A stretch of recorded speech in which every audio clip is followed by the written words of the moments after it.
የኢትዮ ዲስኮርስ ሚዲያ አስፈላጊነት ሚዲያዎች የህዝብን ፍላጎት የማንጸባረቅና ለህዝቡ አዲስ እይታን በማቅረብ የህዝብን ሐሳብ የማበልጸግ ትልቅ ድርሻ አላቸው። ኢትዮ ዲስኮርስ ሚዲያም አልሞ የተነሳው ዓላማም ከነዚህ የሚዲያ ሚናዎች አንጻር የራሱን ድርሻ መወጣትን ነው። ኢትዮ ዲስኮርስ ሚዲያ ከዜናዎች፣ ከሰበር ዜናዎች፣ ከመንግስት የህዝብ ግንኙነት ስራዎች፣ ከፓርላማ ውሎች፣ ከዓለም አቀፍ ትልልቅ ክስተቶች ጀርባ ያሉ ሐቆችን በመተንተን የህዝብን የአስተሳሰብ አድማስ በማስፋት የማመዛዘን አቅሙን ለማዳበር ይሰራል።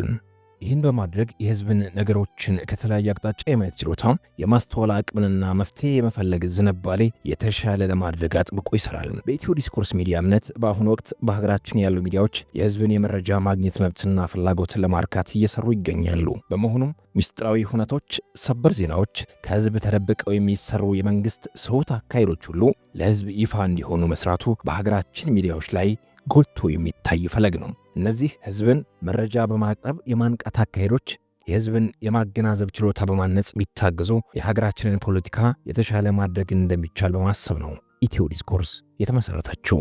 በመሆኑ ኢትዮ ዲስኮርስ ለህዝብ እውነተኛ መረጃ በማቅረቡ ላይ የሚሰራ ሚዲያ ቢሆንም በአመዛኙ ትኩረት የሚያደርገው ግን ዜናና ሰበር ዜና ከሆኑ ፖለቲካዊ ክስተቶች ጀርባ ያሉ ሐቆችን በመተንተን ላይ ነው። ኢትዮ ዲስኮርስ ሚዲያ ይህን ሲያደርግ ዜና የሆኑ ፖለቲካዊና ማህበራዊ ክስተቶችን ያመጡትን መሰረታዊ እውነታዎች፣ ታሪካዊ ዳራዎችና ፖለቲካዊ ፍላጎቶች በስፋትና በሚዛናዊነት ይተነትናል። ይህን በማድረግ በሀገራችን በአመዛኙ ወደ ተቃውሞ ወይም ድጋፍ የተጠቃለለውን የሚዲያ ባህል በምክንያታዊነት የመሞገት ልማድ ለማዳበር የራሱን ሚና ለመጫወት ይሰራል።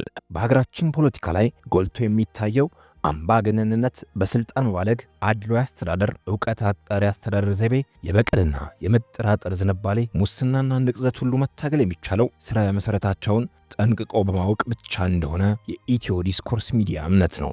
ማህበረሰብን ማሳወቅ ደግሞ ህዝቡ መብቱን ለማስከበር በጽናት እንዲቆም የማድረግ ትልቅ ኃይል አለው። በተገቢው መጠን ያወቀ ህዝብ ብቻ ነው አምባገነንነትን በጽናት ሊታገል የሚችለው። ኢትዮ ዲስኮርስ በዚህ ረገድ የራሱን ሚና ለመጫወት ታልሞ የተመሰረተ ሚዲያ ነው። በመሆኑ ሚዲያውን በመከታተል ዕውቀትን መሰነቅ እንዲችሉና የዓላማችን ተባባሪ እንዲሆኑ እንጋብዛለን። ኢትዮ ዲስኮርስ